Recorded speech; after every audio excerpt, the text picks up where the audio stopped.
better with my muscles than I am with my mouth. I work the ¿Qué fairgrounds in ocurre the summer. cuando un barco escora? Es decir, cuando no está adrizado, cuando se inclina transversalmente debido a la acción del viento o tal vez a la de la mar. Bueno, la estabilidad de los barcos de recreo y en especial la de los barcos de vela es muy notable. Se llaman en general barcos hiperestables, puesto que teniendo una eslora limitada pueden afrontar condiciones de navegación oceánicas y vientos de intensidad notable. El análisis de la estabilidad de un barco de vela o de cualquier embarcación se realiza mediante un estudio del que vemos aquí una de sus expresiones más clásicas. En primer lugar, nos hace falta comprender cuál es el mecanismo esencial de la estabilidad, es decir, qué ocurre cuando un barco escora. Bueno, en este caso un velero, lastrado y provisto de una quilla con un bulbo,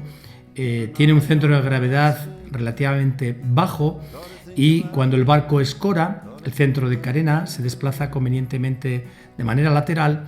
generando un par de fuerzas, el empuje aplicado en el centro de carena de manera vertical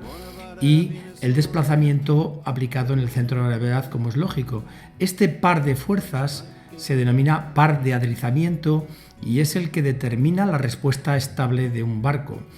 Esta cualidad se describe de manera gráfica y muy objetiva con la llamada curva de estabilidad.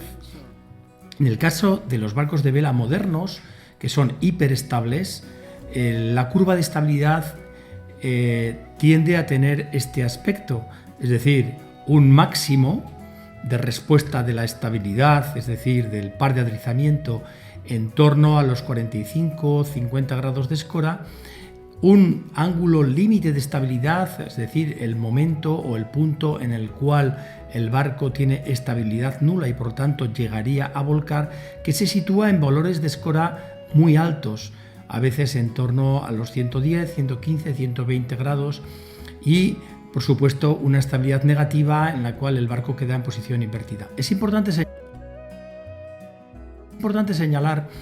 que las embarcaciones de motor, tal y como se ve en este pequeño gráfico, tienen una estabilidad notablemente inferior a las embarcaciones de vela y por supuesto están además penalizadas con la existencia de un ángulo de inundación que generalmente es menor que el ángulo en el que la estabilidad se anula. Cuando hablamos de un barco como por ejemplo el Quinto Real,